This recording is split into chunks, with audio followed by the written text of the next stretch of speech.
Alors pendant que tu exprimes que tu connais le cantique. Mais maintenant tu vas entrer dans la profondeur du cantique. Réalise que tu es devant celui qui n'échoue à rien. Réalise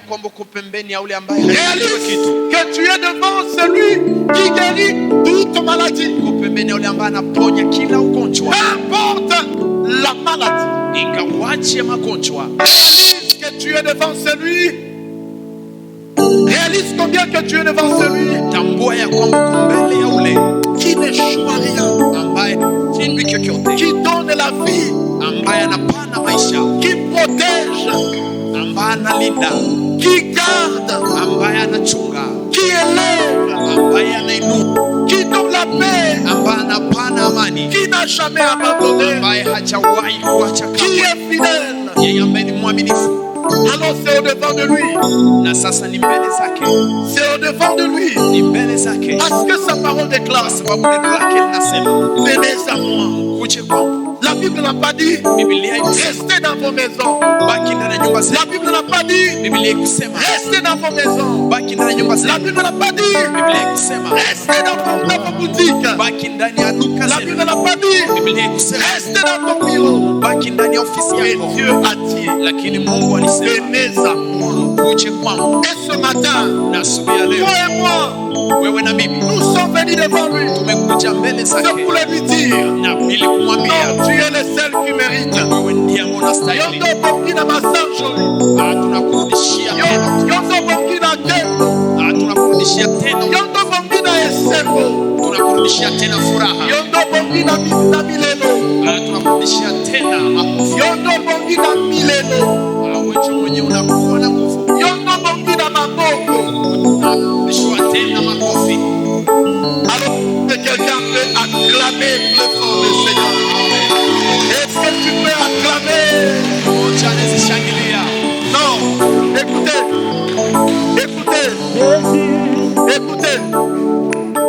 La Bible nous dit,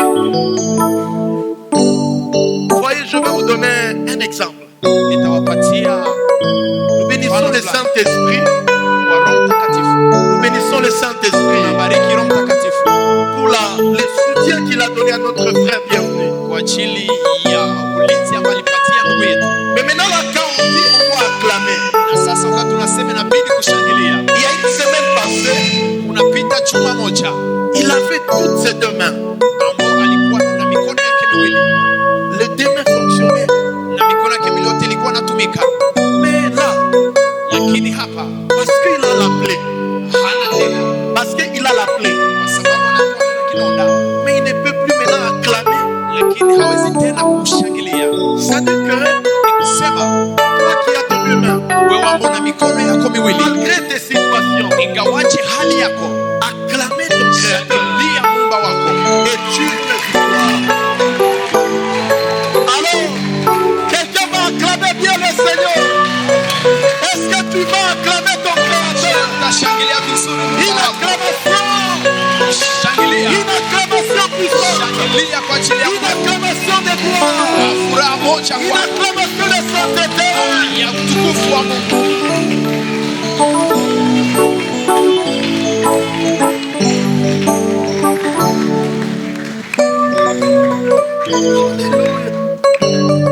Alléluia. Amen. Alors nous voulons chanter avec nos frères.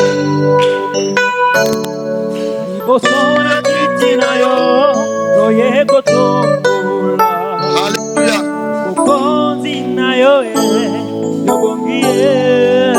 Est-ce que tu es entré dedans?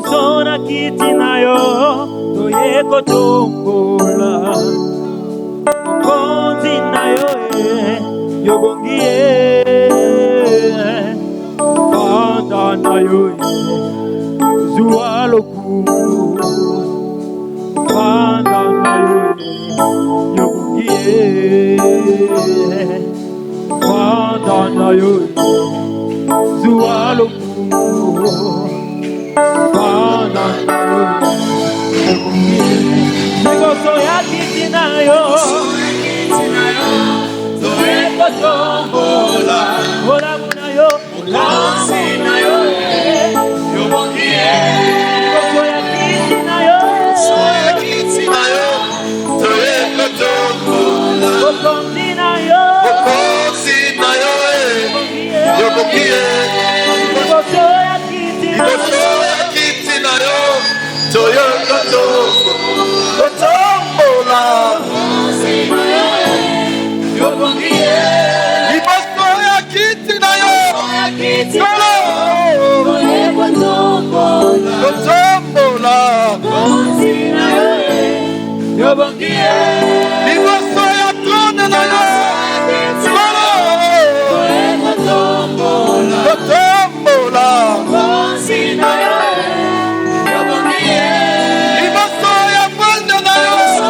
Quelqu'un s'est rentré l'acclamer ses créateurs. Quelqu'un s'est rentré l'acclamer le Seigneur. Écoutez maintenant. Écoutez. Ici qu'on parle na Kembo, Mangelou Bazo, Sopa. Ici qu'on parle na Kembo, Mangelou Bazo, Sopa. Papa Café Malasio, Obongie. nini kosala kotia loyembo asika na monoko nanga obandaka lokola bashe nsima na yeye. Même à celui qui ne sait pas chanter, qui sait donner un chant nouveau. Otia loyembo asika na monoko nanga nazoyemba liboso ya kiti na yo kotombola liboso ya kiti na yo kotombola liboso ya kiti na yo kotombola yaya banda na yo tuwana kumu Yesu.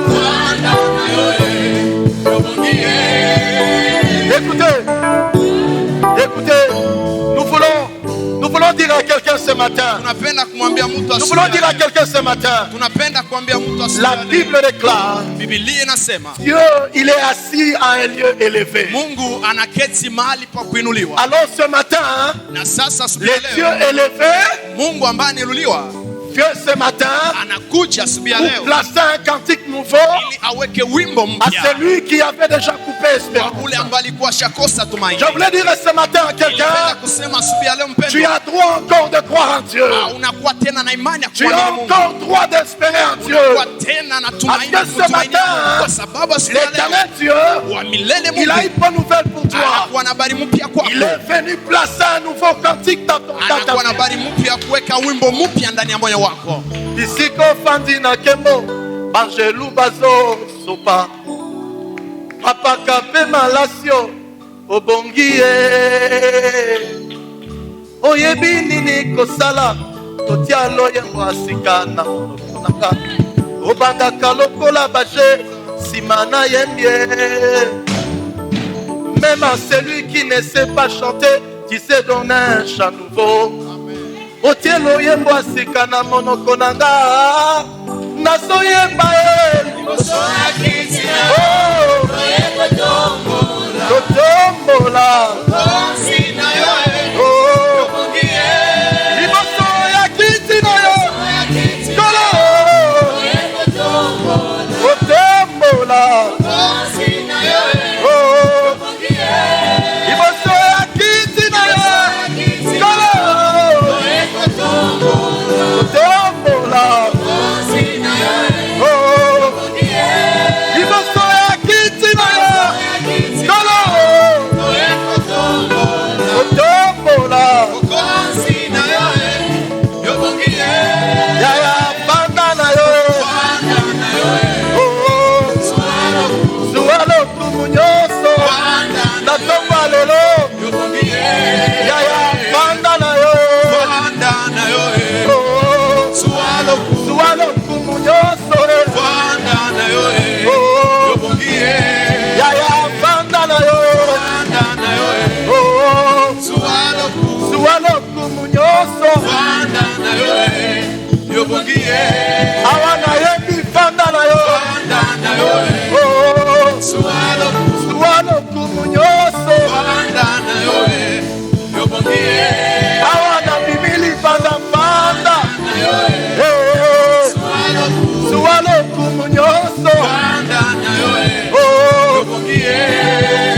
yaya banda na yo Opesi esengo fanda yaya banda na yo Sualo kumu Yesu alors Oumela on va faire comme ça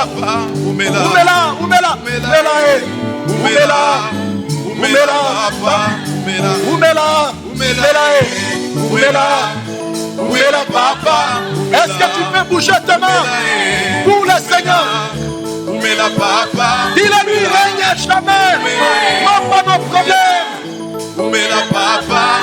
La Zoyema. Oumela.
sécurité. Est-ce que tu peux bien l'acclamer? Est-ce que tu l'acclames? Est-ce que tu l'acclames? Est-ce que nous l'acclamons? Est-ce que nous l'acclamons? Les saints poussent des cris de joie à l'honneur de celui qui les a sauvés.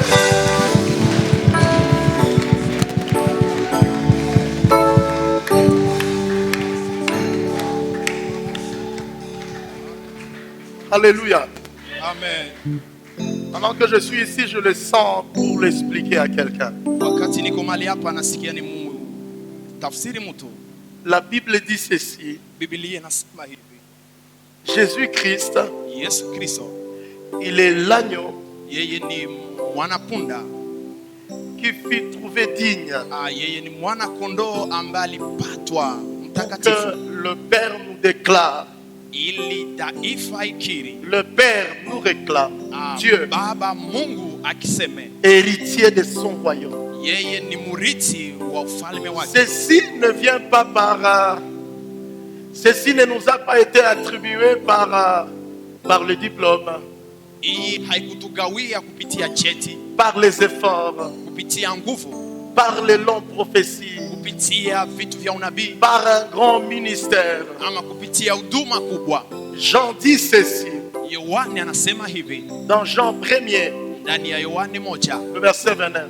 29. La Bible dit, voici l'agneau de Dieu Ile nasema angalia mwana kondoo wa Mungu qui ôte le péché du monde. ambaye anaondoa dhambi za ulimwengu. Pendant que j'étais ici en train de prier, Wakati nilikuwa hapa nikiomba, ça fait partie des choses que je parlais dans le passé. inakuwa miongoni mwa mambo ambayo nilikuwa nazungumza kwa Vraiment wakati dans ambao le zinapita. passé. Kweli kweli ndani ya nyakati Et ambazo j'ai zinapita. expliqué en petit détail. Na nilisema kwa msemo kidogo, Mais dans le petit détail là, lakini ndani ya ile msemo kidogo je voulais soutenir la main de quelqu'un. nilipenda kushikilia mkono ya mtu. Quand la Bible dit voici l'agneau, Kwa sababu Biblia inasema angalia mwana kondoo. dans la culture juive, Ndani ya utamaduni wa Wayahudi, lorsque un pécheur allait dans le sanctuaire wakati mwenye dhambi alienda ndani ya sanctuary pour offrir un agneau ili atoe mwana kondoo en faveur de ses péchés, kwa ajili ya dhambi zake, il rencontrait le sacrificateur, alikutanana na kuhani, il rencontrait le lévite, alikutanana na Walawi, mais devant les sacrificateurs, lakini mbele ya kuhani, les sacrificateurs ne fixaient pas ses regards sur lui, kuhani hakukuwa naweka macho yake juu, mais les sacrificateurs fixaient ses regards sur l'agneau. lakini kuhani alikuwa naweka macho juu ya kondoo. Et qu'est-ce que les sacrificateurs cherchaient? Na ni nini kuhani alikuwa anatafuta? Les sacrificateurs d'abord cherchaient les défauts de l'agneau.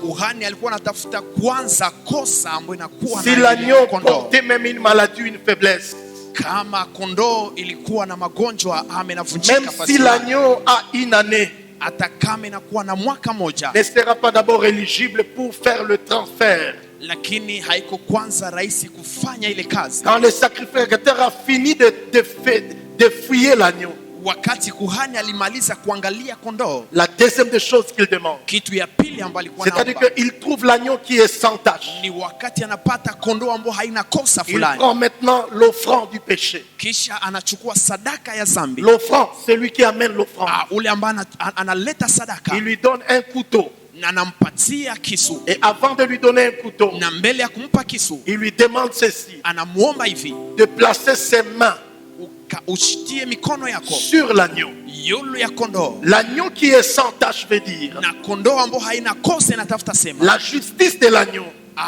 sheria ya le bien de l'agneau. ama uzuri wa kondoo. Quand il met ses mains sur la tête, Wakati anaweka mikono juu ya kondoo, l'offrande ule ambaye anatoa sadaka reçoit la justice de l'agneau anapokea sheria ya ile et kondoo, l'agneau reçoit le péché de l'offrande. na ile kondoo inapokea makosa ya ule mwenye dhambi. Quand il a fini cet acte, Wakati anamaliza ile kazi, deuxième chose, kitu ya pili il prend son couteau. anachukua ile kisu. Ce n'est pas au sacrificateur de le faire. Si kwa kuhani C'était à lui-même de le faire. Et il fait passer le couteau.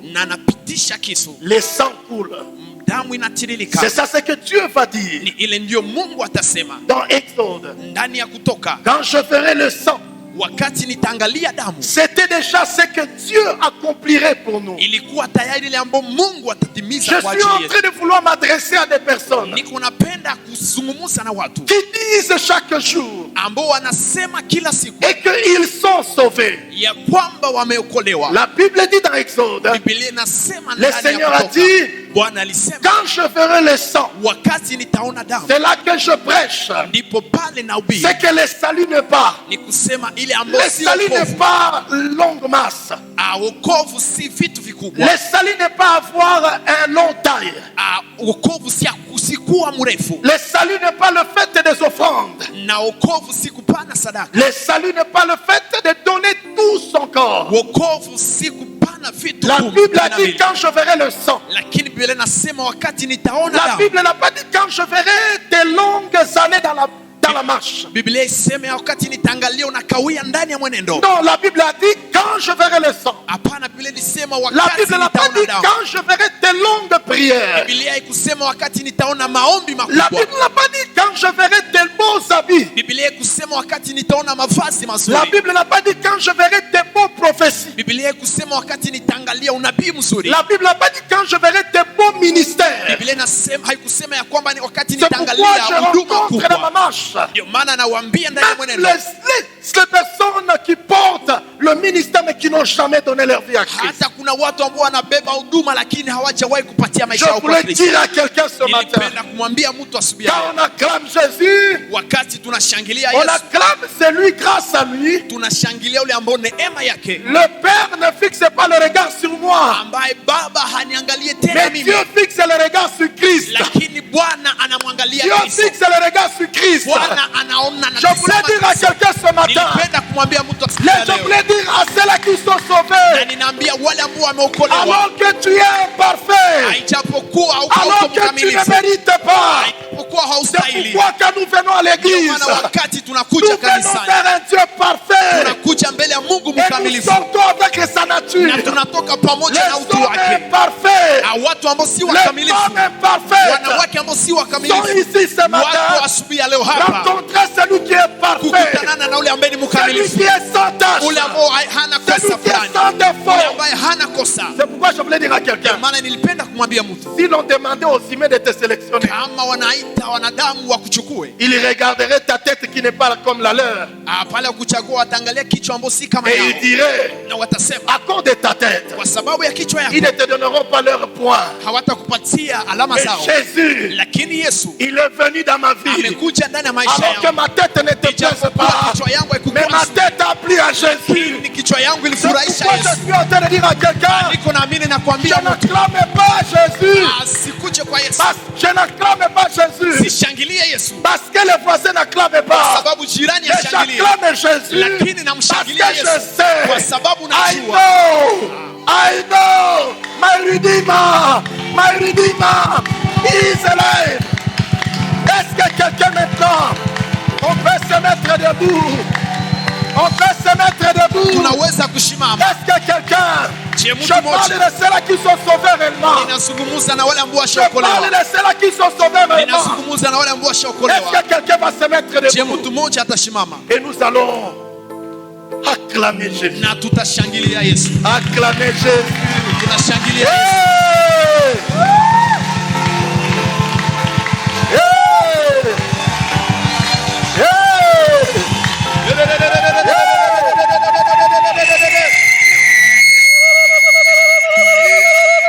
Est-ce que quelqu'un peut acclamer Jésus? Est-ce que quelqu'un?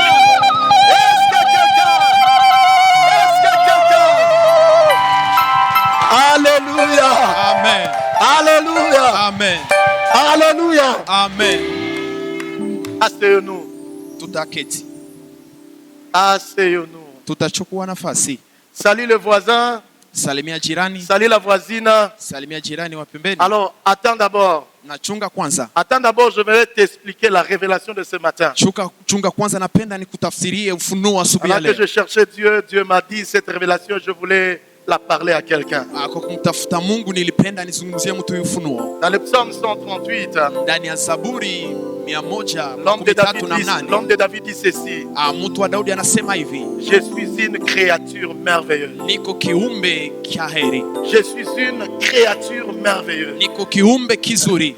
Ah, tu n'as pas encore reçu la révélation. Haujapokea ufunuo. Alors quand tu vas saluer les voisins, Na sasa wakati utasalimia quand tu vas jirani, saluer la voisine, wakati utasalimia jirani, dis-le-lui ceci. umwambie hivi: Tu es une créature merveilleuse. uko kiumbe kizuri. Est-ce que tu peux y aller maintenant? Salue le voisin. Tunaenda sasa Tu es salimia une jirani. créature Mwambie merveilleuse. uko kiumbe kizuri. Dis-le-lui, tu es une créature Mwambie merveilleuse. uko kiumbe kizuri. Dis-le-lui, tu es une créature merveilleuse. Mwambie uko kiumbe kizuri. Parce que Dieu t'a créé à son Kwa image. sababu Mungu amekuumba kwa sura Parce yake. que Dieu t'a créé à son Kwa image. sababu Mungu alikuumba kwa sura Parce yake. que Dieu nous a créé à Kwa son image. sababu Mungu alituumba kwa sura yake. Alléluia. Amina. Alléluia. Alléluia. Alléluia. Amen. Alléluia. Amen. Alléluia. Amen. Et Dieu alors dans sa grâce. Dieu dans sa grâce Mungu ndani ya neema yake nous bénisse. atubariki. Et nous voulons manger la parole de Dieu. Na tunapenda tule neno la Mungu.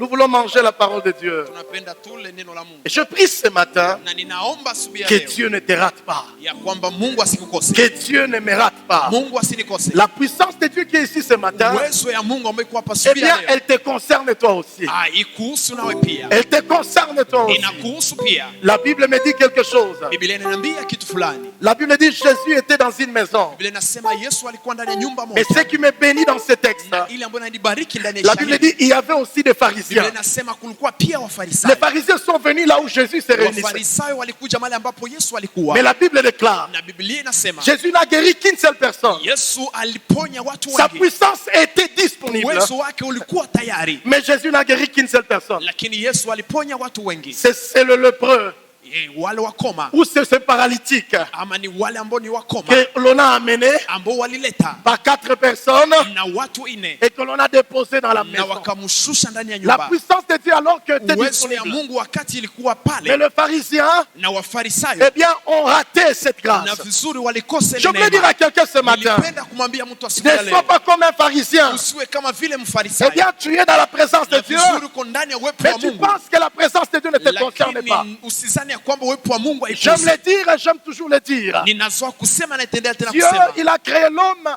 sans... Et il a créé l'homme libre. Mungu aliumba mwanadamu na uhuru wake. Dieu n'a pas créé l'homme en voulant le forcer. Mungu hakumuumba mwanadamu ili amkaze, Dieu a créé l'homme libre. lakini Mungu alimuumba mwanadamu na Et uhuru pourquoi la wake. Bible déclare, Ndio maana Biblia inasema là où plus de personnes se posent la question, pale ambapo watu wengi wanajiswali si Dieu vraiment aimait l'homme, kama Mungu angempenda mais mwanadamu, pourquoi Dieu il a permis qu'il chute? lakini kwa nini Mungu aliruhusu mwanadamu anguke? Écoutez, la Sikiliza, Bible déclare, Biblia du inasema premier jour jusqu'au 6e jour, kuanza siku ya kwanza mpaka siku ya tout ce sita que Dieu créait, Mungu aliumba, tout ce que Dieu créait, yote iliumbwa. il disait c'était bon. Alikuwa anasema ni nzuri, Le jour où il a créé l'homme, na siku ambapo alimuumba il a dit mwanadamu que c'était très bon. alisema ni nzuri zaidi. Et quand Dieu il a créé l'arbre de connaissance et de vie, Na wakati Mungu aliumba muti ya ujuzi wa c'était maisha, juste pour permettre à l'homme ilikuwa ili kusaidia mwanadamu de prouver son libre arbitre. apate uhuru wake wote. C'est cela la raison de l'arbre de connaissance de bien et du mal. Ilikuwa sheria ya kuumba muti ya ujuzi. Si cet arbre n'était pas là, Kama ile muti haikuwa c'est pale, Dieu qui l'a créé. ni Mungu ndiye Ce n'est aliumba, pas Satan qui l'a créé. si shetani ambaye aliumba, C'est Dieu qui l'a ni placé. Mungu ndiye aliweka. L'arbre de la connaissance du bien et du mal. Muti ya kujua mabaya na mema, C'était juste pour prouver ilikuwa tu kuonesha le libre arbitre de l'homme. uhuru wa mwanadamu. C'est pourquoi Ndiyo maana ne pas aller à l'église, kutokuenda ça kanisani révèle que inafunua tu ya as kwamba mangé à l'arbre de la connaissance du bien et du mal. ulikula muti wa kujua mema na mabaya, Commencez à désapprouver ce que Dieu a approuvé. na mwanadamu alianza kukata ile ambayo Mungu aliitika. Ça veut dire que Inatafuta sema ya kwamba indirectement, kwa pasipo d'une manière sournoise, kwa kibubu ta vie a commencé à manger à l'arbre de la connaissance du bien et du mal. En d'autres termes, tu es en train de dire, je n'ai pas besoin de Dieu. Je suis moi-même Dieu. Où est-ce qu'il va m'amener? Eh bien, je voulais dire à quelqu'un ce matin, Dieu ne t'a pas créé comme un robot. Dieu nous a créés libres. Et comme tout était bon, eh bien, si l'homme toucherait à ABCD, comment on comprendrait son libre arbitre? C'est pourquoi l'arbre de la connaissance du bien et du mal révèle le libre arbitre de l'homme. Alléluia. Alors les pharisiens étaient là. Ils étaient là. Et ils pensaient que la puissance de Dieu ne les concernait pas. Je prie ce matin. Je prie ce matin.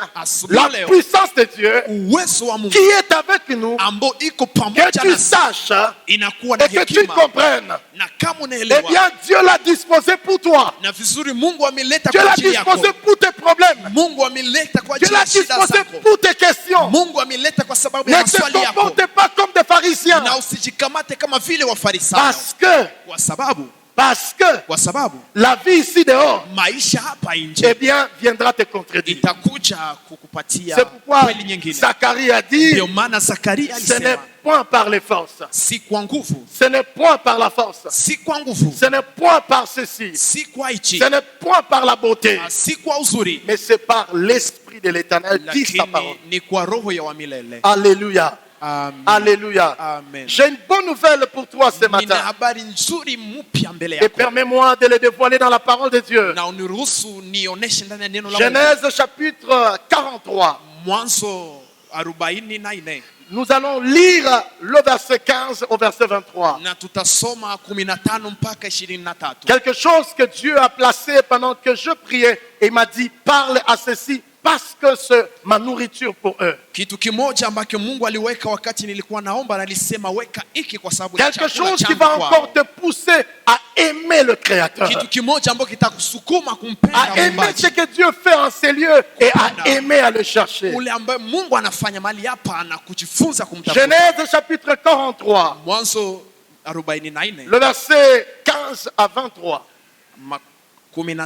Si les amis de la technologie nouvelle chrétienne sont là, on peut lire ensemble.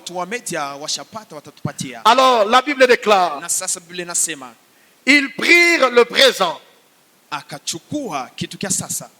Ils prirent le présent. Ils prirent avec eux de l'argent.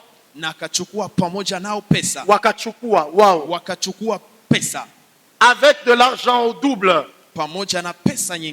Ainsi que Benjamin, ils se levèrent, descendirent en Égypte. Descendirent en Égypte et se présentèrent devant Joseph. Dès que Joseph vit avec eux Benjamin, il dit à son intendant,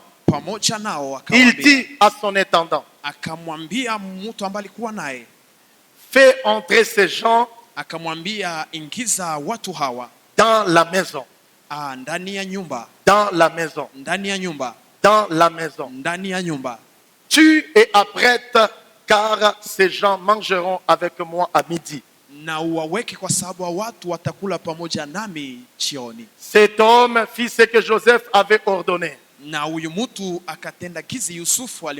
Il conduisit ces gens dans la maison de Joseph. Ils eurent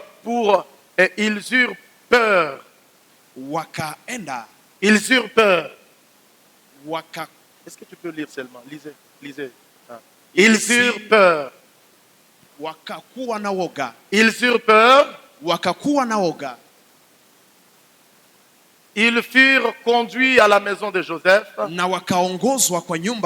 Et ils dirent, c'est à cause de l'argent remis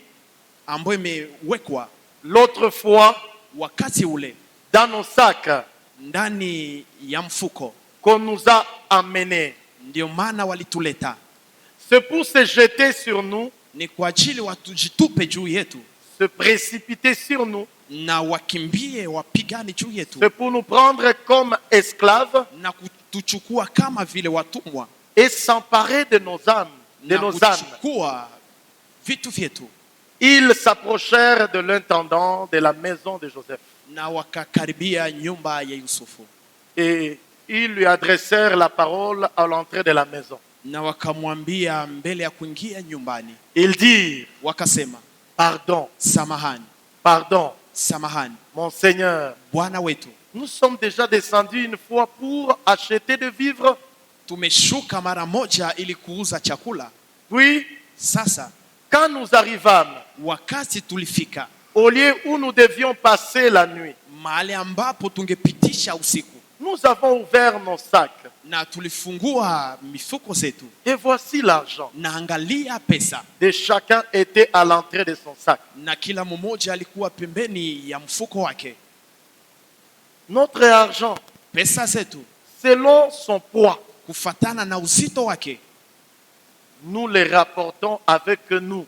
tunazileta pamoja nasi, Nous avons aussi apporté d'autres argents. na tulileta pia zingine pesa. C'est pourquoi j'ai dit toujours, Ndio maana nazoea kusema, si tu ramasses l'argent en coup de rue, kama unaokota pesa njiani, ne pense pas que Dieu t'a visité. usizani ya kwamba Mungu alikutembelea. Alléluia. Amina, Alléluia. amina. Ne pense pas que non, en tout cas, nimekumbuka Mungu amenikumbuka. Ne dis pas oh non, je suis sauvé, Dieu s'est rappelé C'est de pour moi. les païens qui peuvent dire ça. Ni kwa wapagani ambao wanasema vile. Amen. Amina. Ce sont les païens qui peuvent se comporter comme ça. Ni kwa wapagani ambao wanaweza kujikamata Alors kwa si namna hiyo. tu peux dire, bon, ok, je les ai ramassés, je n'ai personne pour les dire, je n'ai personne à qui je peux remettre. Unaweza kusema nimeogota lakini sina mtu ambaye unaweza kumrudishia. Jésus dit ceci, Yesu anasema hivi, les gens de ce monde sont intelligents. watu wa dunia hii wanakuwa waerevu. C'est pourquoi il y a des chaînes de radio, Ndio maana kunakuwa maredio c'est pourquoi il y a des chaînes de télévision, na kunakuwa maruninga, c'est pourquoi il y a des maisons de ceci ou de cela où tu peux aller. na kuna nyumba ambapo unaweza kwenda Tu peux dire, je viens de ramasser $1 million. na kusema nimeogota Tu milioni vois ya pesa. dans ton cœur là, tu vas te dire, ah, Ndani ya moyo pasteur, wako unasema pastor, je viens de ramasser $1 million, nimeogota milioni ya pesa je viens laisser ça ici. na ninapenda niache hapa, Fais passer le communiqué na mpashe habari que le propriétaire vient de prendre. mwenye nazo aje na azichukue. Que Dieu te bénisse parce que demain tu feras ça. Mungu akubariki kwa sababu kesho utafanya vile. Ah, Dieu. Yo.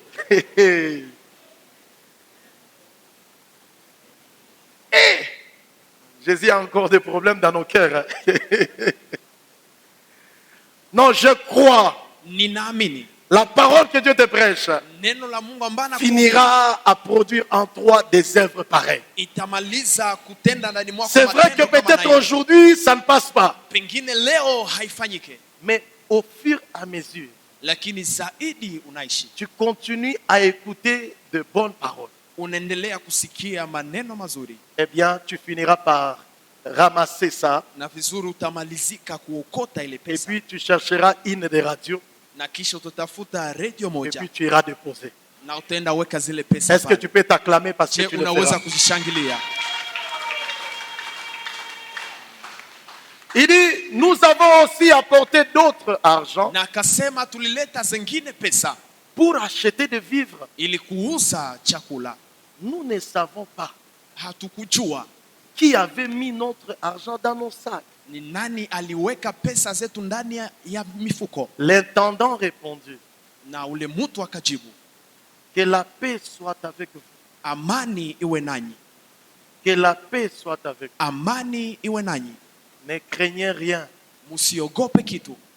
C'est votre Dieu, Ni Mungu wenu, le Dieu de vos pères, votre Père, Mungu wa baba wenu, qui vous a donné un trésor ambaye aliwapatia hakiba dans vos sacs. ndani ya mifuko yenu. Votre argent Pesa zenu m'est parvenu.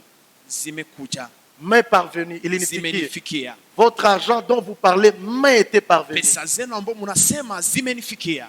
Et il leur amena Simeon.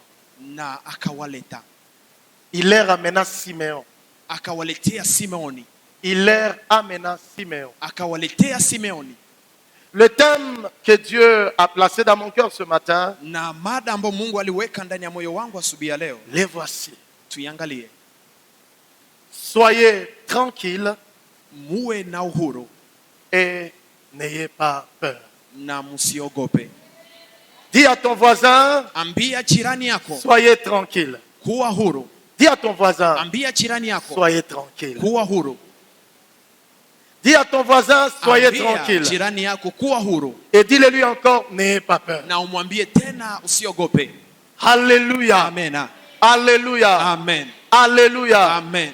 Le thème, c'est soyez tranquille Somo letu la leo ni kuwa na uhuru et n'ayez pas peur. na usiogope. Dans d'autres versions, on dit, Kwa Biblia zingine wanasema soyez tranquille, muwe na uhuru ne vous inquiétez de rien. na msihangaike kwa kichocho. Soyez tranquille, Muwe na uhuru ne vous inquiétez de rien. na msihangaike kwa kichote. Ce message s'adresse à deux personnes d'abord ce matin. Ujumbe inazungumzwa kwa watu wa mbili Deux asubuhi ya leo. catégories de personnes. Watu wawili. La première catégorie, Na mtu wa kwanza ce sont ceux-là qui ont Christ dans leur vie. wale ambao wanakuwa na Kristo ndani ya maisha Ce sont yao. ceux-là, après avoir écouté la parole de Ni Dieu, wale ambao kisha kusikiliza neno la eh Mungu bien, ils ont décidé, na vizuri wameamua librement et sans contrainte, kwa uhuru na bila eh bien, de woga répondre à l'appel de leur na Créateur. kujibu kwa wito wa Mungu wao. Eh bien, en répondant à l'appel de leur Créateur, Vizuri kwa kujibu mwito wa Mungu wao. ils ont dit, Wamesema je reçois Jésus ninapokea Kristo comme mon Seigneur et mon kama Sauveur,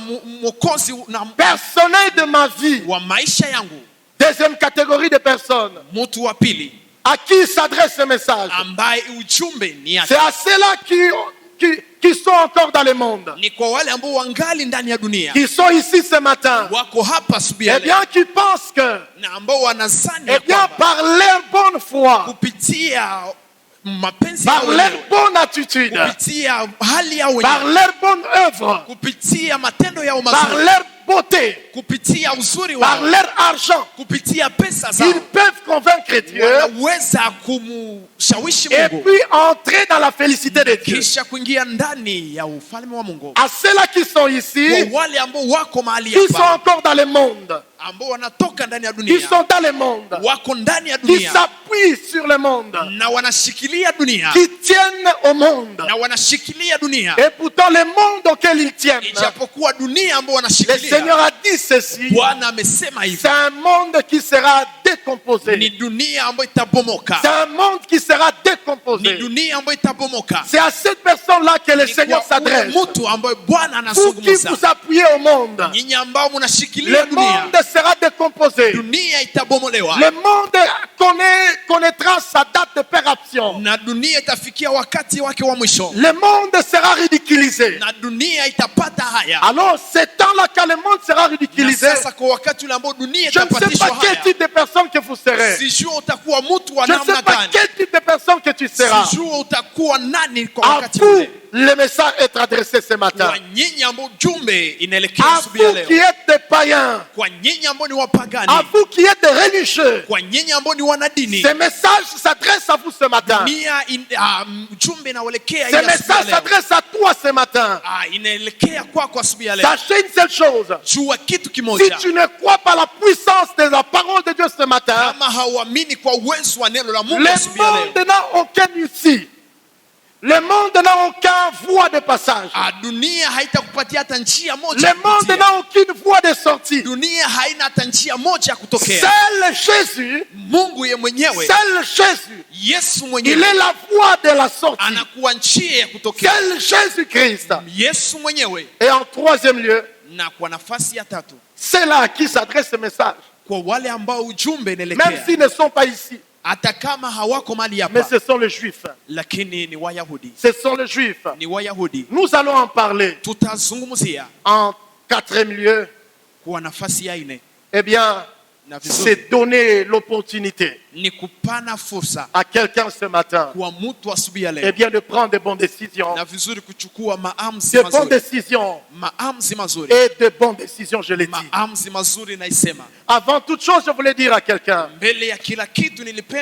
Joseph dont il est question, au chapitre 37, c'est ce jeune homme qui a 17 ans, dont la Bible nous dit, eh bien son père lui a envoyé, mais bizarrement les frères l'ont vu, eh bien on dit voici le revers.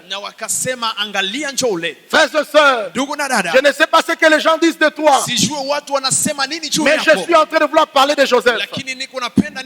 Mais quand on lit la Bible, j'en ai déjà parlé dans le passé vraiment de cette église, mais je reviendrai parce que j'avais parlé en petit.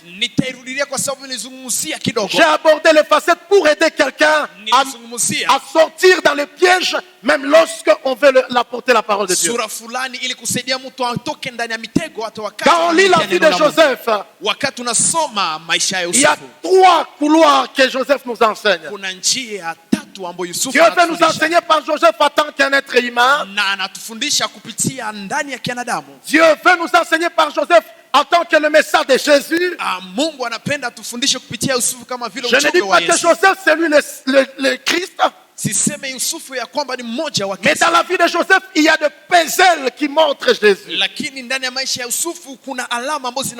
Mais au travers de Joseph, Dieu veut enseigner l'Église et l'humanité. Au travers de la beauté du Saint-Esprit. Mais par Joseph aussi également, Dieu nous enseigne des attentes liées à Israël. Mais Dieu nous enseigne des attentes liées aux nations. Alors parlant de Joseph, Joseph a 17 ans et Joseph a connu 13 années de difficultés. 13 années de difficultés. Je ne sais pas si tu es à quelle année de difficultés. Tes problèmes viennent de durer combien d'années? Depuis que tu as pris conscience des problèmes. Quand je parle de problème, je parle de problème avec grand P. Les problèmes viennent de prendre combien d'années? Ça fait déjà 13 ans. Tes problèmes ont 13 années. En combien d'années? 3 ans. 2 ans. 3 mois. 4 ans. Et quand bien même tes problèmes arriveront à 13 années, Dieu t'enseignera encore au travers par exemple de Rebecca. Rebecca est entrée dans le mariage, qui est bien évidemment des grandes choses liées à Israël, liées à nous. Rebecca est entrée dans le mariage. Isaac avait 40 ans. Mais Isaac a eu ses premiers enfants à 60 ans. C'est-à-dire que Rebecca a fait le mariage. Et dans le mariage, ils ont eu le premier enfant qui sont les jumeaux, Esaü et Jacob. C'est après 20 ans d'attente. Est-ce que tes problèmes ont déjà 20 ans? Vous êtes dans le mariage, vous n'avez pas encore eu les enfants. Ça fait combien d'années? Ou bien vous êtes dans cette entreprise-là. Vous n'avez pas encore eu les recettes que vous pensiez. Vous pensez avoir des recettes. Vous écoutez les voisins faire les recettes. Vous écoutez les voisins faire les recettes des comptes. Et tu sens comme si le cœur n'est pas en toi. L'enfant ressemble à ce projet que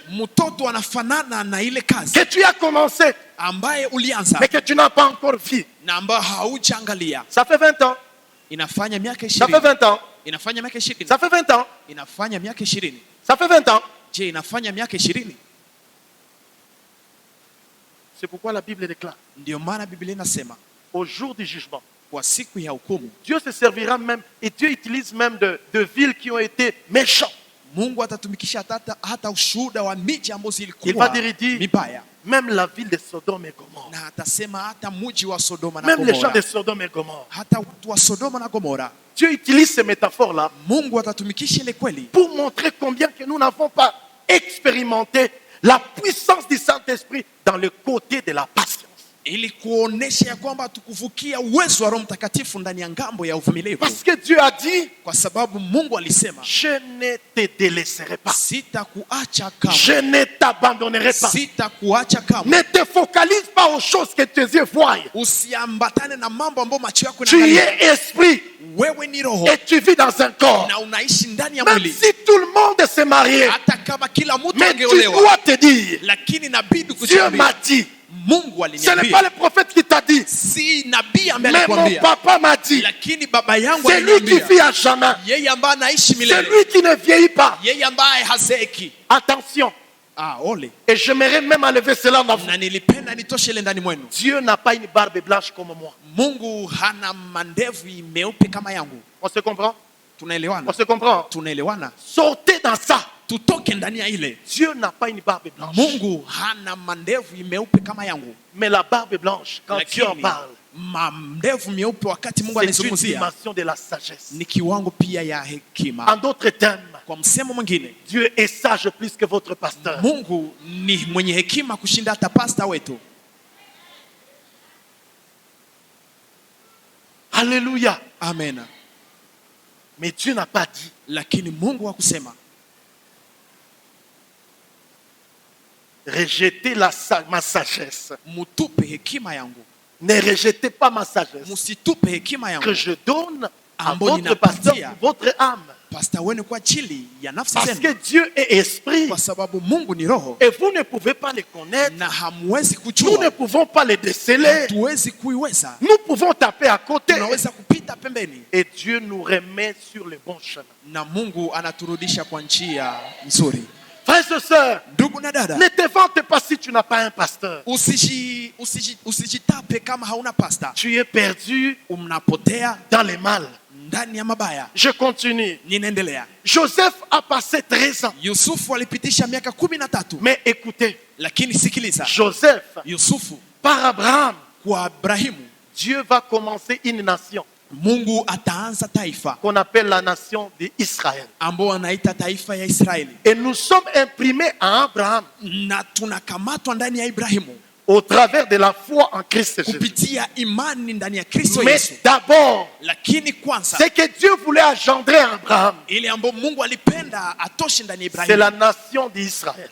ni taifa ya Israeli. Maintenant, Joseph, Na sasa il Yusufu nous enseigne anatufundisha le rejet que ce peuple, ukosefu wa ile taifa, le rejet ukosefu qu'accomplit ce peuple ambao en ilitimiliza rejetant le Messie pour eux. wa kutupa Parce que mkombozi ce que kwao. Dieu a dit Kwa sababu ile ambayo Mungu en alisema montrant à Joseph akimwonyesha Yusufu et que les gerbes s'inclinaient, ya kwamba watu wakishusha les gerbes majani s'inclinaient zinashuka et le soleil et la lune na jua se na prosternaient aussi, zinashuka nazo, qui sont des choses dans l'avenir de notre vie. ambazo ni vitu ndani ya hatima yetu ya maisha. Joseph est rejeté. Yusufu anatupwa, Et quand il est na rejeté, wakati anatupwa il est accueilli par les Ismaélites. anakaribishwa na Waismailite, Et outre les Ismaélites, na zaidi ya Waismailite c'est un peuple qui n'est pas le choix de Dieu. ni taifa ambao si chaguo Qui la nous Mungu, révèle déjà la dimension de la grâce. ambayo inatufunulia kwanza Dans le kiwango temps dans ya lequel neema, nous sommes. tukiwa ndani ya wakati ambao Mais tulipo. après les Ismaélites, Na kisha Waismailite, les Ismaélites ont vendu à Potiphar, Waismailite wakamuzisha kwa Potifar, qui n'est qu'un Égyptien, yeye ambaye ni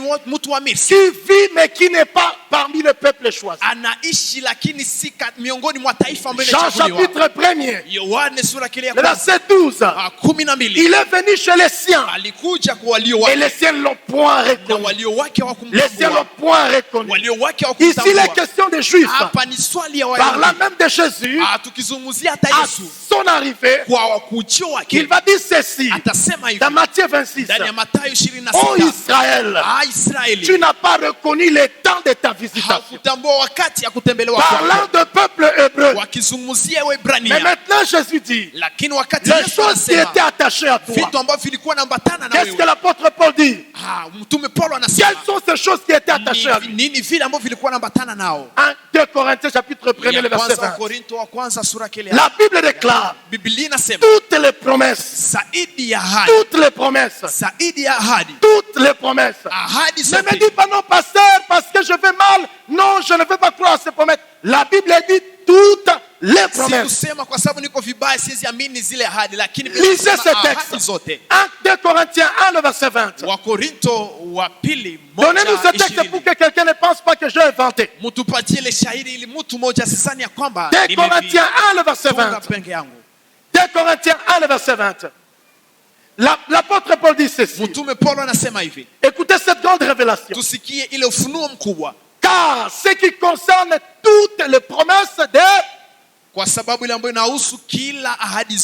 qui concerne toutes les promesses de...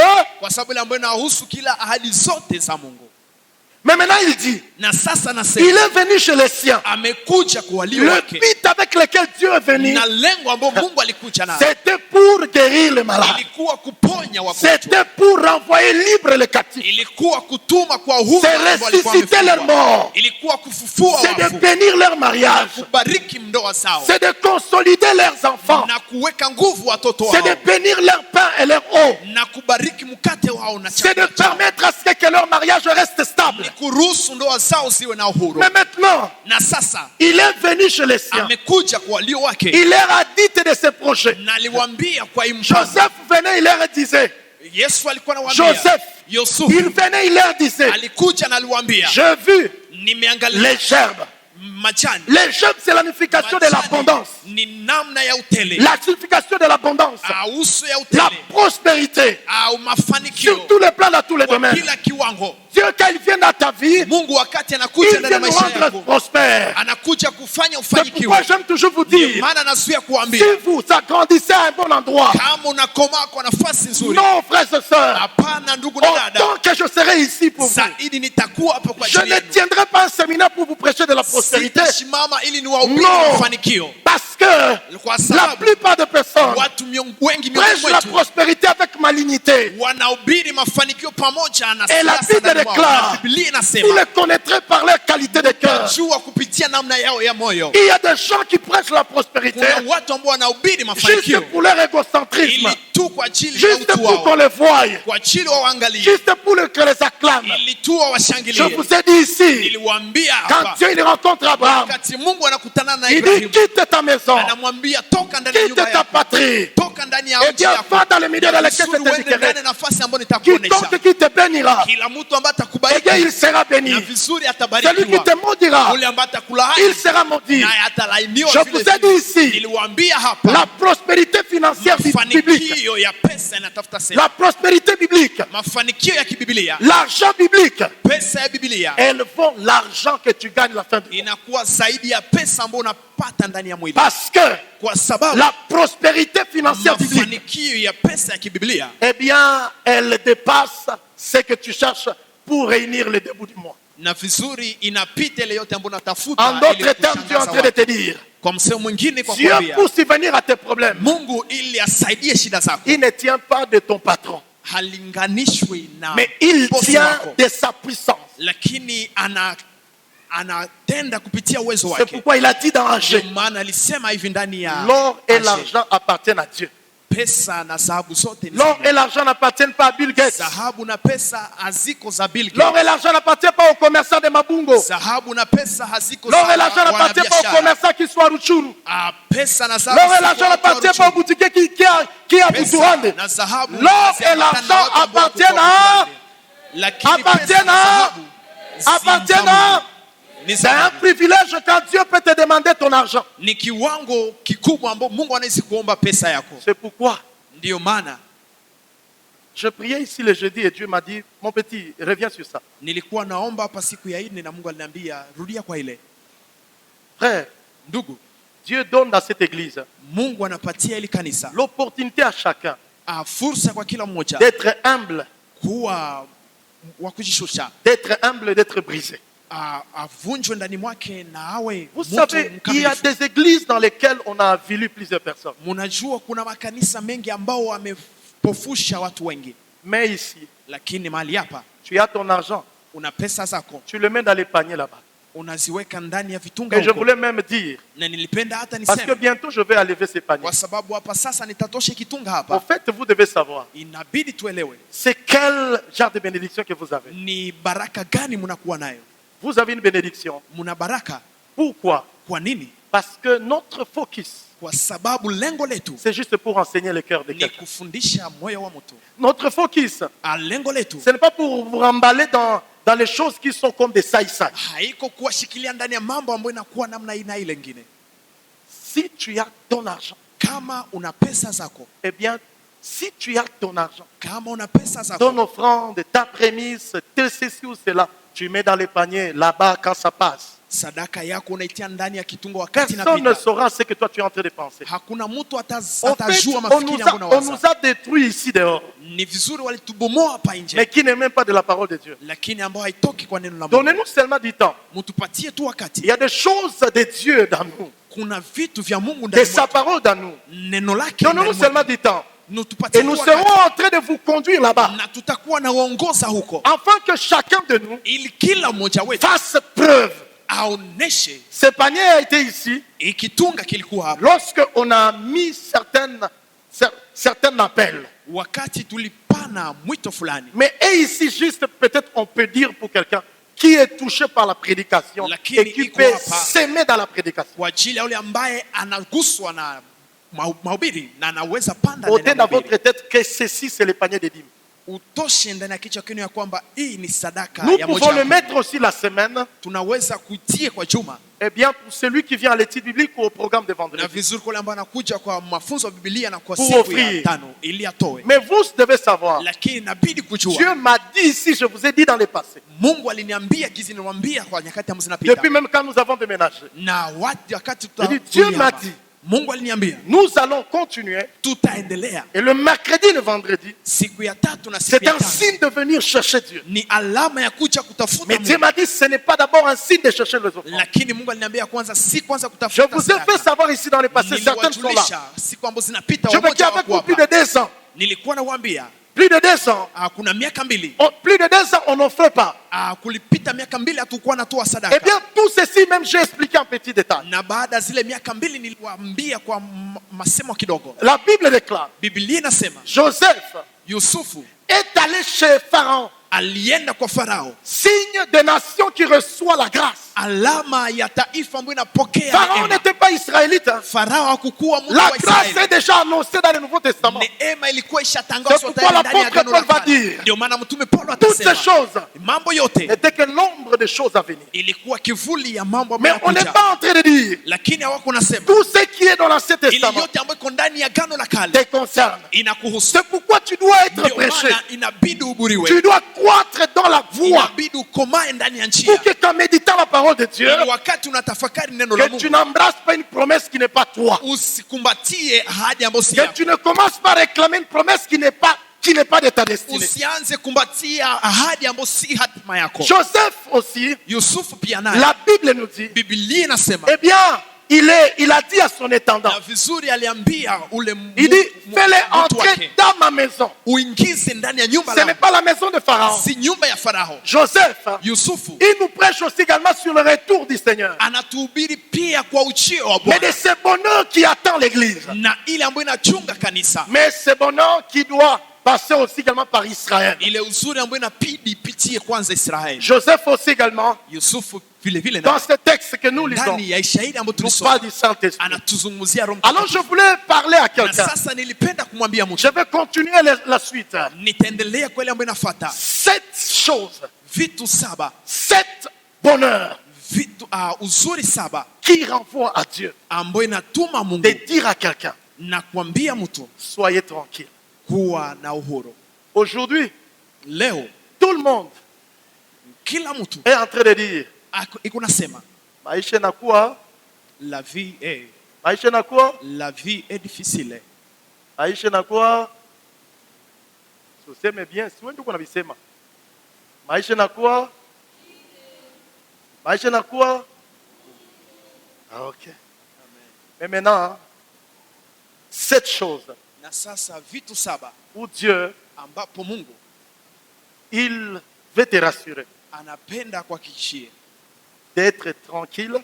kuwa na uhuru. Être tranquille ne veut pas dire que nous n'allons plus travailler. Kuwa na uhuru si kusema ya kwamba hatutatumika Nous tena, n'allons plus sortir. hatutatoka tena, Nous n'allons plus oser. hatutaendelea Nous tena, n'allons plus prier. hatutaomba tena, Nous n'allons plus servir Dieu. hatutatumikia tena Nous Mungu, n'allons plus faire nos actions. hatutafanya tena tendo Puisque zetu, la vie est devenue dire, kwa sababu maisha imekuwa magumu. en tout cas, aide-toi et le ciel te. Jisaidie nawe pia mbingu itakusaidia. C'est comme ça. Ndivyo tunasema. C'est ça que Dieu te dit. Ni Ça, c'est ndivyo le langage najiambia. des hommes. Ça, c'est une formule de la chair. Ile ni mbinu ya mwili. Pendant que les païens sont en train de dire, aide-toi et le ciel t'aidera. Mais Wakati ambapo mais- wapagani wako nasema jisaidie na mbingu et Dieu itakusaidia, lui dit, soyez tranquille lakini Mungu et anasema n'ayez kuwa na pas uhuru peur. na msiwe na woga. Naenda kukanisa namna gani? Acha nibakie lwangu. J'irai à l'église et comment? Laissez-moi rester chez moi. Je n'ai même pas mon offrande. Dieu dit, viens seulement comme ça et Sina hata soyez sadaka. tranquille et n'ayez pas. Na Mungu anasema hata kama una sadaka kuja Ona vile njo na uwe na vile uhuru mimi na sina usiwe tena na mavazi ya woga. kuvala, njo vile mnaona namna gani? Mie muniombeake tu kule. Dieu dit, venez, soyez tranquille, n'ayez pas. Hata kama una mavazi kuja uwe na uhuru na usiwe na woga. Alléluia. Amena. Cette chose que j'aimerais t'enseigner. Vitu saba ambavyo nilipenda Mais ce nikufundisha. matin, je vais te dire seulement une chose. Na asubuhi ya leo nitasema tu kitu kimoja. Une chose. Kitu kimoja. Cette raison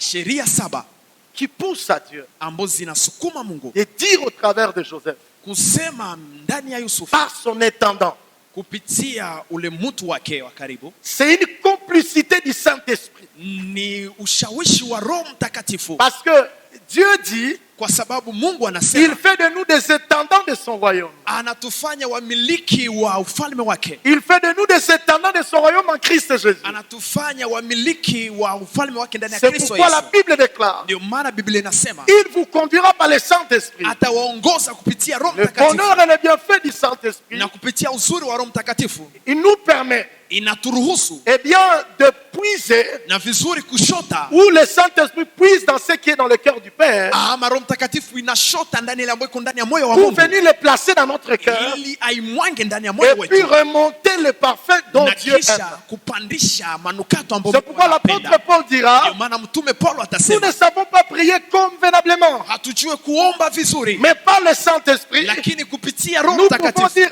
Abba est notre Père. tunaweza kusema Aba ni baba yetu. C'est-à-dire quoi? Ni kusema Le nini? Saint-Esprit, Roho il Mtakatifu sait ce que le Père veut, anajua ile ambayo Bwana il sait l'adoration que le Père attend. na anajua ile maabudu ambayo Mungu Le anachunga. Saint-Esprit, Roho il Mtakatifu sait séparer ce qui est de la chair et ce qui est de Dieu. anajua tenganisha ile ambayo ni ya mwili na ile ambayo ni ya roho. Alors le Na Saint-Esprit, sasa Roho Mtakatifu être connu par l'Église, inajulikana na kanisa permet à l'Église na inaruhusu kanisa d'être tranquille kuwa na uhuru au milieu de la peur. katikati ya woga. Aujourd'hui, Leo il y a plusieurs peurs, kuna woga nyingi, mais pourtant plusieurs personnes ijapokuwa watu wengi ne savent pas hawajui lire les signes et les temps. kusoma wakati na Même nyakati. écrit dans la Bible, Hata inaandikwa ndani ya qui doit Biblia nous lever au-dessus de peur ya kwamba inabidi kuinuka juu ya et woga attendre notre solution. na kuchunga suluhisho letu, Parce que la Bible déclare, kwa sababu Biblia inasema lorsque vous verrez ces choses, wakati mtaona mambo ya namna c'est hili, comme une femme qui est en pleine douleur. ni kama vile mwanamke ambaye anakaribia Le kuzaa, Seigneur est en train de dire aux chrétiens, na Bwana iko naambia Wakristo les temps que nous vivons wakati ambazo sont tunaishi les temps comme des douleurs comme une femme. ni wakati zinakuwa kama vile uchungu wa mwanamke ambaye anakaribia Comme la kuzaa. médecine le dit, Kizi uganga inasema eh bien,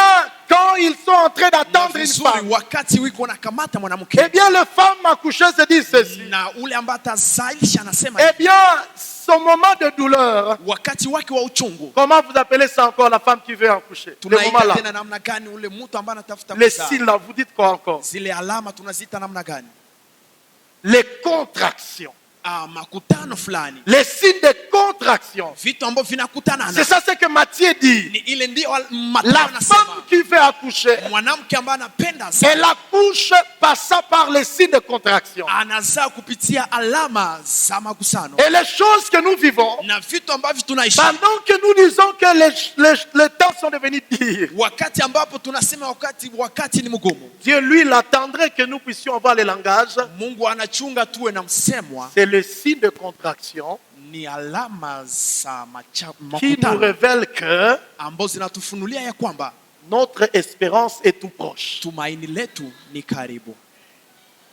Notre espérance est tout proche. Tumaini letu ni karibu. Frères et sœurs, ndugu na dada, c'est pourquoi je disais, ndio maana nilikuwa nasema, les païens qui sont ici, wapagani ambao wako vous qui vous focalisez dans ce monde, nyinyi ambao mnashikilia dunia, eh bien à tout prix, na vizuri kwa kila mais nous les chrétiens, na sisi wa Kristo, nous les chrétiens, sisi wa Kristo, nous sommes en train d'évangéliser ce monde par ses biens. Tuko na pana injili dunia kupitia uzuri wake. Mais nous disons à nous-mêmes, lakini tunasema ndani mwetu, il n'y a pas un monde merveilleux hakuna dunia nzuri comme là où nous allons. Zaidi ya ile ici ce n'est qu'une copie. Hapa tu ni picha tu. Mais rien n'est comparable. Lakini hakuna kitu ambacho kinakuwa sawa. Là où est ma promesse. Na mahali ambapo kuna kuwa ma promesse c'est l'éternité. Ahadi zangu ya là où il n'y aura pas de vieillissement. Ahadi ambapo hakutakuwa là où il n'y aura pas de vieillissement. Mahali ambapo hakutakuwa uzee. là où il n'y aura pas de kutetana. Mahali ambapo hakutakuwa là où il n'y aura pas de orgueilleux. Mahali ambapo hakutakuwa là où il n'y aura pas la famine. Mahali ambapo hakutakuwa njaa. là où il n'y aura pas de guerre. Mahali ambapo hakutakuwa vita. là où il n'y aura pas des empoisonnements. Mahali ambapo hakutakuwa machanganyiko. Je ne sais pas mais je le dis seulement. Sijui lakini nasema tu. Au vu de ce que nous avons écouté la semaine ici. Kufuatana na mambo tulisikia siku ambazo zinapita. 3 enfants sont morts. Watu watatu walikufa, watoto watatu. Enterrés au même moment. Na wakazika kwa wakati mmoja. Je ne le confirme pas mais je dis ce qu'il dit là. Si pane wakishu lakini naseme lambo ilipitika. Dit-on que inasemeka ya kwamba ce que vous savez là. Ile ambayo sisi tunajua. Mais pendant que j'étais avec un autre papa, na wakati ambapo nilikuwa nazungumza na baba moja, il m'a dit pasteur, aliniambia pastor, tu sais quoi? Unajua nini? En 2007, kwa miaka 2007, dans cette ville, ndani ya mji hii, du côté de office, kwa ngambo ya ofisi, une famille jamaa moja a perdu 7 personnes au même moment. Ilipoteza watu 7 kwa wakati mmoja. Moi je connais la ville que toi. Ninajua mji vizuri kuliko wewe. 7 personnes sont mortes. Watu 7 walifariki dans cette ville. Ndani ya mji hili. Mais quand tu comptes quelques années entre 2007 et 2023, il se montre combien d'années? Ah, go, vite, vous avez fait la mathématique. Oh, papa c'est top. Entre 2007 et lui il connaît bien la mathématique. 2007 et 2023 aujourd'hui, il se passe combien d'années? 16 ans. J'ai calculé.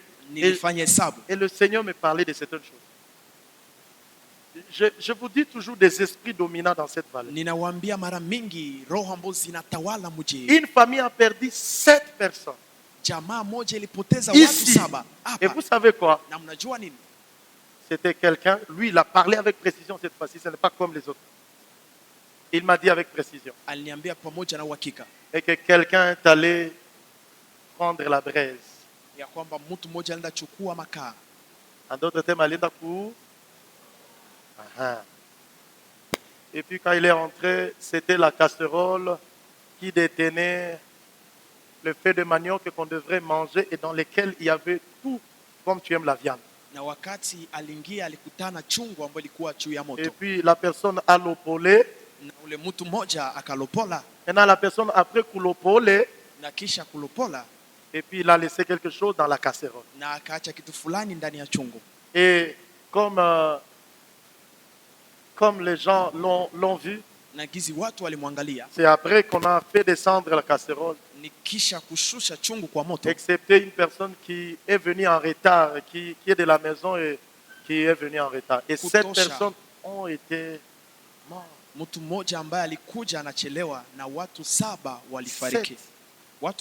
Mais là où nous allons, il n'y aura pas des empoisonnements.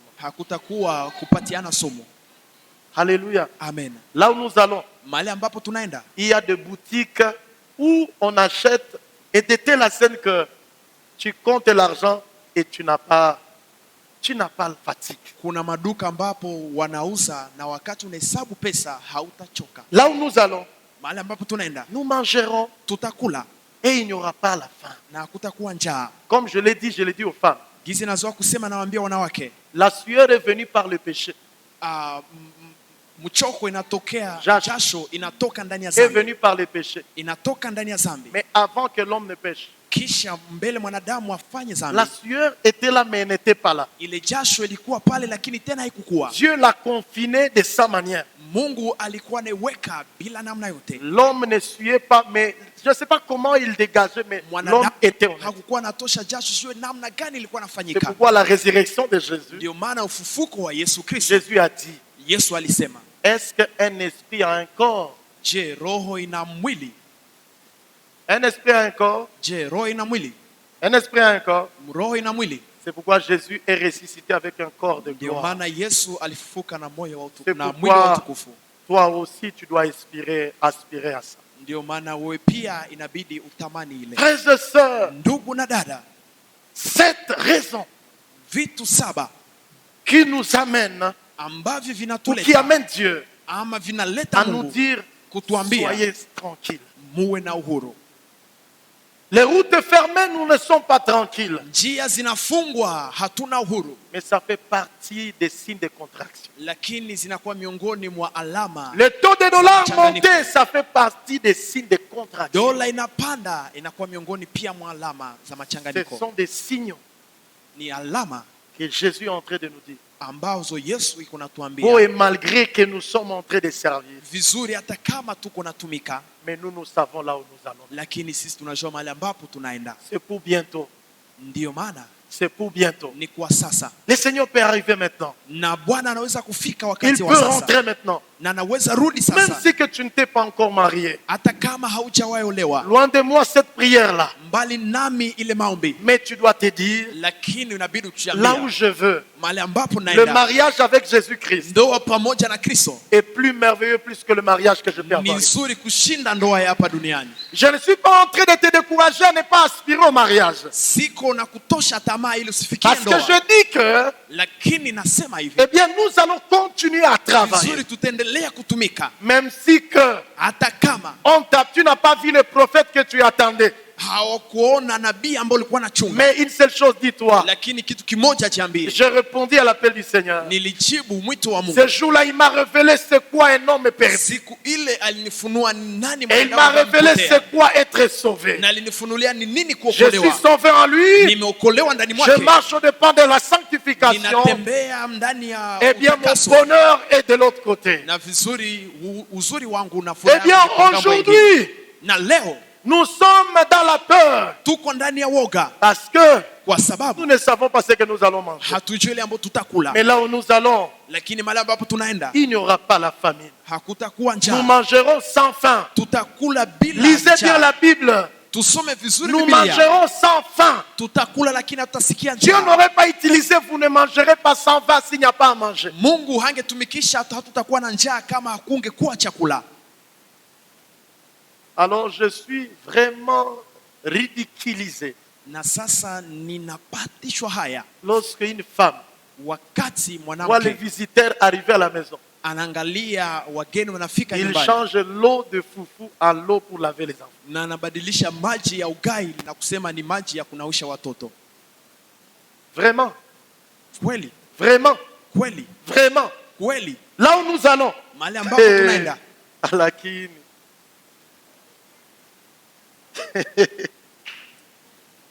Alakini, vraiment.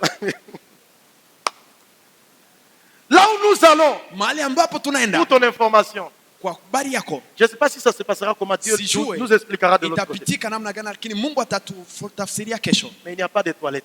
lakini hakutakuwa uwese. Je ne sais pas. Sijue, Mais je trouve la réponse quand je lis ma Bible. lakini napata jibu wakati nasoma Biblia yangu. Nulle part, Hakuna nafasi quand on popote médite la Bible, ambapo unatafakari Biblia, quand Noé a construit l'arche, wakati Noa alijenga, en réalité, Noé devrait mourir parce que les animaux ne devraient pas berner. kwa kweli Noa angefariki kwa sababu mnyama hazingeingia. On t'a déjà laissé. Bon, nous, moi, j'ai grandi au village. Mimi nilikoma kwa kijiji. Moi, je suis villageois. Niko mwana kijiji. Amen. Mina. Ushakalala na mambuzi. Kulala karibu na mambuzi. Ulishaka au yaka? Tunaona kama tuko na vya mingi ya kufundisha. Amen. Bakikuacha kwenye mbuzi kuna kuolea 1 mois. Na huko nalala pale unalamuka pale. Premièrement utalamuka na magonjwa ya mwili. 2, parce que oxygène yenye uko na inhalé ni contraire à oxygène pur. Tu vas développer de maladies internes et qui vont même te précipiter à la mort. Or, Noé dans l'arche ijapokuwa Noa ndani a fait autant de jours. A fait autant de jours. Alifa siku nyingi. Mais quand on ouvre l'arche, wakati wanafungua safina, il n'y avait aucune odeur. Hakukuwa harufu hata moja. En d'autres termes, kwa msemo mwingine, pour t'expliquer, ili kukuambia, lorsque il y a le problème, wakati kuna shida, ça masasi zinalia, tu vile non? Même si kulitaka kwenda ku toilette na potea, tu vile non? Est-ce que Joe vile? Est-ce que Joe vile? Est-ce que Joe vile? Ça dépend, oui, mais est-ce que vous avez déjà vu ça? Non, soyons d'abord, avant de dire ça dépend. Mais est-ce que vous n'avez jamais vu quelqu'un? Bon, si ça ne s'est jamais passé chez toi, mais je parle avec celui-là. Tout d'un coup, émotionnellement de la personne, lié à son physiologie. C'est lui qui fait la diarrhée, c'est par rapport à son physiologie. Mais d'autres personnes, on regarde leur physiologie. Ils bernent. Inaweka. Ça va? Amen. Ça va? Ok. Donc, je trouve encore la réponse dans la Bible. Tellement que nous serons dans une grande joie immense. Une joie qui n'est pas trouvable nulle part ailleurs. Même quand nous mangerons, tellement que la joie est tellement immense. J'aime le Dieu de la Bible. Et puis, un tel endroit, tu veux vraiment... Non, quand les gens arrivent, tu dis non. Oui. Alléluia. Amen. Bon, comme le temps ici est compliqué, je peux vous prendre seulement 5 minutes. Vous me donnez 5 minutes. Vous me donnez 5 minutes parce que je regarde votre temps. Ici, vous êtes tellement coriace et je ne vais pas prendre votre temps. Vous me donnez seulement 5 minutes. 5 minutes. 5 minutes. Merci, je veux l'économiser. Première bénédiction. Genèse 26, le verset 24. Nombre 21, le verset 34. Rapidement, on va me donner ce texte. Juge chapitre 6, le verset 23. Nombre 26, le verset 24. L'Éternel lui apparut dans la nuit et dit: je suis le Dieu d'Abraham, ton père. N'ayez pas peur. N'ayez pas peur. Dieu, il apparaît à Isaac à un moment compliqué, à un moment où la famine arrive, outre la famille de son père. C'est-à-dire que Isaac, il est troublé. Isaac, il se pose la question: que deviendrai-je?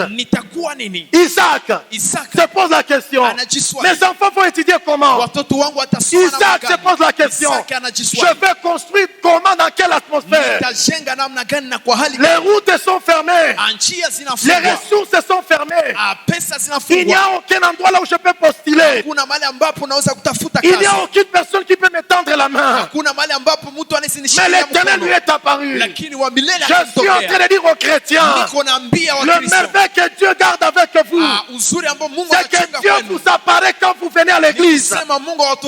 Dieu se révèle dans votre vie quand vous venez à l'église. Ne soyez pas comme Nicodème. Ne soyez pas comme celui-là. Ne soyez pas.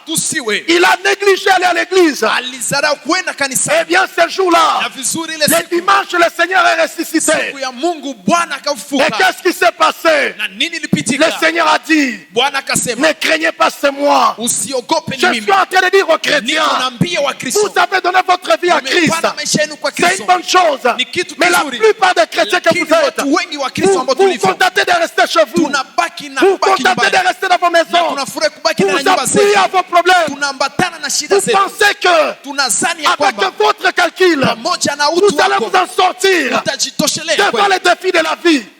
Devant les défis de la vie, devant les situations de la vie, vous pensez que votre mari est la solution complète. Vous pensez que votre épouse, votre travail est la solution complète. La Bible déclare, l'Éternel est apparu à Joseph et il lui a dit, sois tranquille. Sois tranquille. Joseph et Isaac voulaient aller en Égypte. Voulaient aller en Égypte. Comme aujourd'hui, face à toutes ces situations, oh, je vais envoyer mes enfants là où il y a leur grand-maman, là où il y a leur tante, parce que là il n'y a pas de problème. Qui t'a dit que là il n'y a pas de problème? La Bible déclare, Naomi et son mari, ils sont sortis de Bethléem pour aller se fixer à Moab. Mais ce qu'ils ne savaient pas, à Moab il n'y avait pas la sécurité spirituelle. À Moab il n'y avait pas la sécurité spirituelle. Je suis en train de m'étonner. Quelqu'un que j'ai vu ici récemment. Il m'a dit, pasteur, je suis prêt même à aller là où il y a des FDLR même pour faire mes commerces. Toi, tu es maudit par quoi? Est-ce que tu sais, à force, l'appétit vient en mangeant. L'appétit vient en mangeant. Même si que tu vas avoir l'argent, même si que tu vas avoir le commerce, même si on va commencer à vendre. Mais est-ce que tu sais le piège que Satan t'attend demain? Est-ce que tu connais le piège que Satan t'attend demain? Quelle négligence, quelle bassesse, quel mépris. Tout ce à quoi vous voulez vous attacher, bientôt ça sera demandé. Même cet argent que tu cherches, bientôt ça sera demandé. L'auteur de tout cet argent, c'est le Créateur. C'est le Créateur. C'est le Créateur.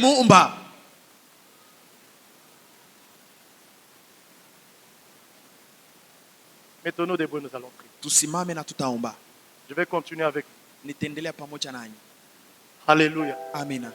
Alléluia. Amen. Alléluia. Amen. Alléluia. Amen. Alléluia. Amen. Est-ce que tu vas acclamer le Seigneur? Est-ce que tu vas acclamer le Seigneur? You are Yahweh. Hey, you are Yahweh. You are Yahweh. Hey, you are Yahweh. You are Yahweh. Alpha et Omega. You are Yahweh. Alpha et Omega. You are Yahweh. Hey, you are Yahweh. You are Yahweh. Hey, you are Yahweh. You are Yahweh. Alpha and Omega.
donner à quelqu'un une opportunité.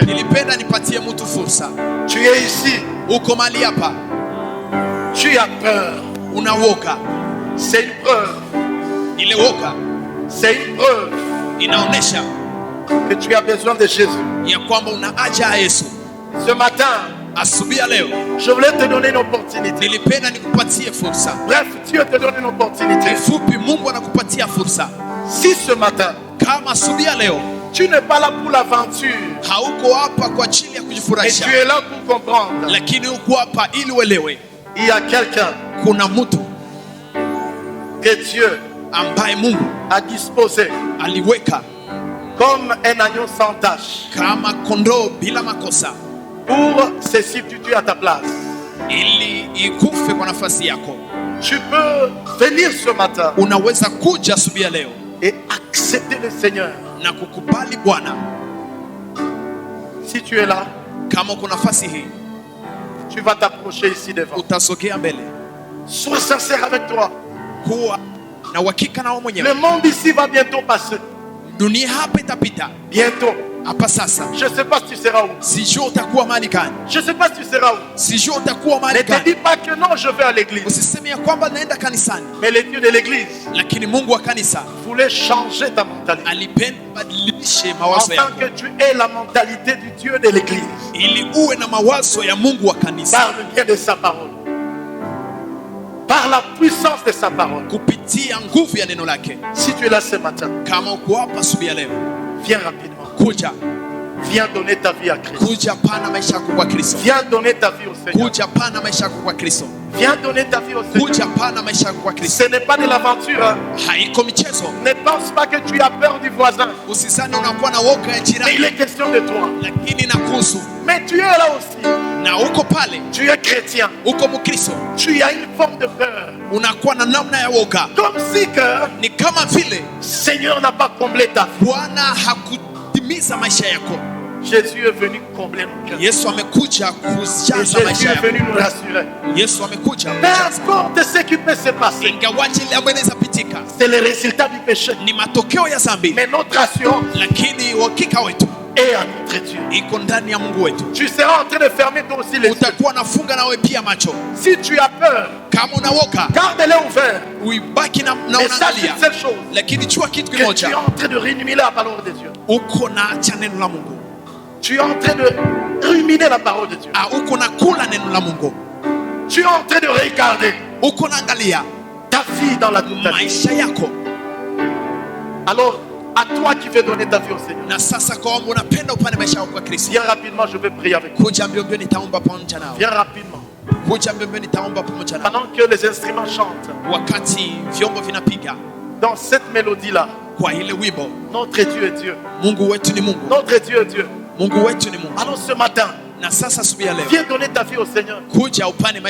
Si tu es là, ne fais pas semblant. Le Seigneur a besoin de ton âme. Le Seigneur a besoin de ton âme. Il a besoin de ton âme. Il a besoin de ton âme. Viens rapidement. Juste 2 minutes seulement. Et si tu n'es pas ça, si tu n'es pas ça, eh bien nous allons continuer. Viens vite. Viens rapidement. Viens donner ta vie à Seigneur. Viens donner ta vie au Seigneur. Regarde comme ça mon frère. Viens donner ta vie au Seigneur. Arrêtez de blaguer Dieu. Arrêtez de blaguer ton Créateur. Arrêtez de rester comme ça. Tu dois donner ta vie au Seigneur. Tu es là, tu es en train de prier. Tu pries. Tu pries.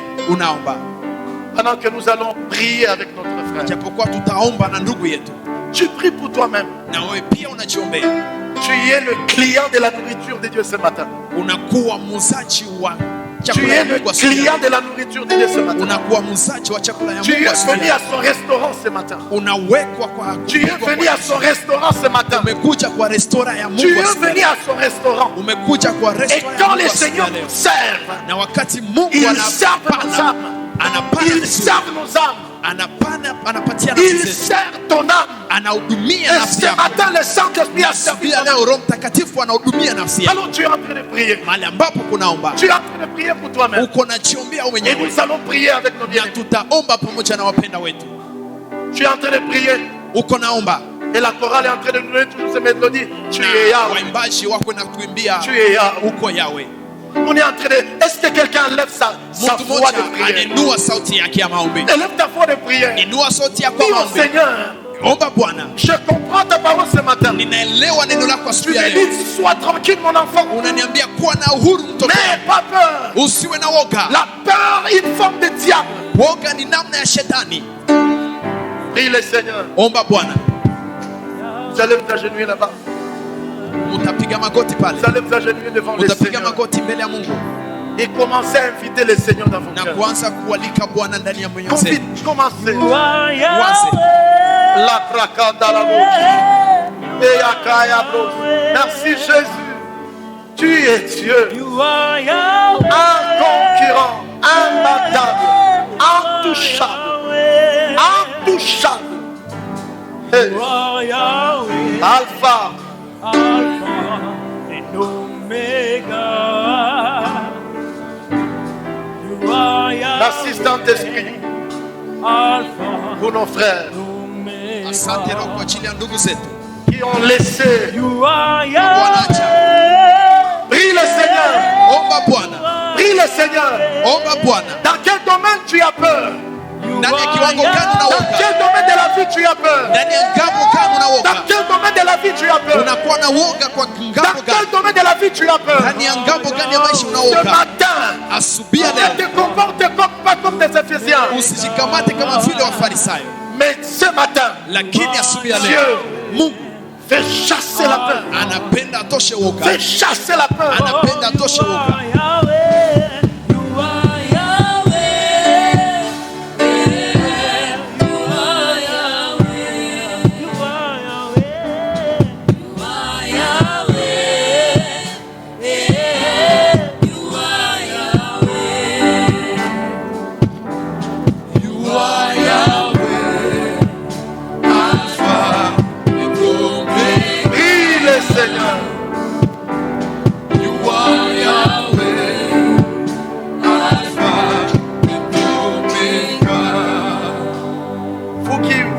Avancé. C'est une forme d'amour et d'humilité.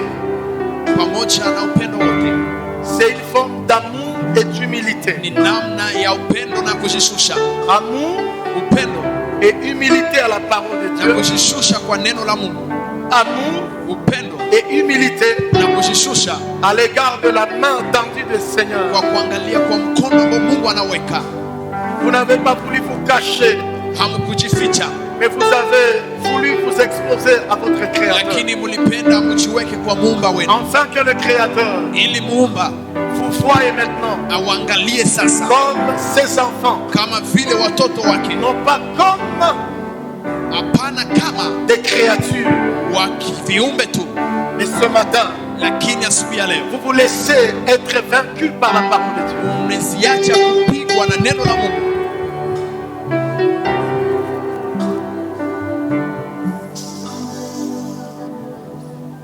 Vous allez prier avec nous. Vous allez dire, Seigneur Jésus, ce matin, librement et sans contrainte, je viens répondre à ton appel, qui n'est autre que mon bonheur, ma vie, ma paix, cachée en Christ Jésus. J'ouvre la porte de mon cœur et je te reçois. Jésus-Christ. Jésus-Christ.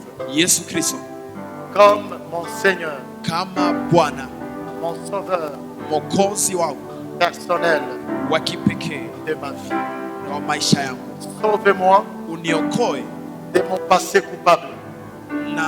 siku zangu ambazo zimepita mbaya.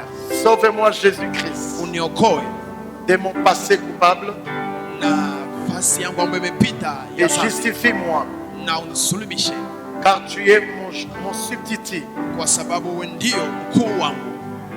Père éternel, Baba wa milele, merci de m'avoir donné Jésus-Christ. asante kuniweka tena ndani mwako. Saint-Esprit, Roho Mtakatifu, conduis-moi uniongoze dans les pas de Jésus-Christ ndani ya nafasi ya Kristo pour ta seule gloire. kwa utukufu wako. Aujourd'hui, Leo je me détourne du monde. ninageuka kwa dunia Je me détourne de mon passé coupable. na ninaacha mapito yangu, Je me détourne des œuvres de la chair et du diable. ninaacha matendo ya mwili na ya shetani. Mon esprit est restauré ce matin. Roho yangu inarejeshwa upya asubuhi ya leo. Et désormais, Désormais, na sasa je suis esprit niko roho qui habite dans un corps. ambayo inaishi ndani ya mwili, Et je ne suis pas mon corps. na siko mwili, Je suis esprit lakini niko roho en Christ Jésus. ndani ya Kristo Yesu. Garde-moi en toi, Uniweke kwako, fidèle à toi, mwaminifu kwako, et que je croisse en toi na nikomae ndani mwako chaque jour de ma vie. kila siku ya maisha yangu. Et si tu revenais maintenant, Na kama unarudi sasa, merci de me retrouver parmi tes enfants. asante kunipata miongoni mwa watoto wako, Au nom de kwa Jésus-Christ. jina la Yesu Kristo, Amen. amina. Est-ce qu'on peut acclamer le Je, Seigneur? tunaweza shangilia, Vous allez regagner vos places rudia kwa nafasi zenu, et nous allons avoir un temps avec vous. na tutakuwa na wakati pamoja nanyi. Nous allons nous rasseoir Tutachukua nafasi et avec une grande acclamation. na pamoja na Est-ce qu'on peut furaha kubwa. acclamer fort Je, le tunaweza Seigneur? shangilia vizuri Yesu. Alléluia. Amen, Alléluia. amen, Amen. amen, Amen. amen, Amen. amen. Tu vas tenir ton offrande et nous allons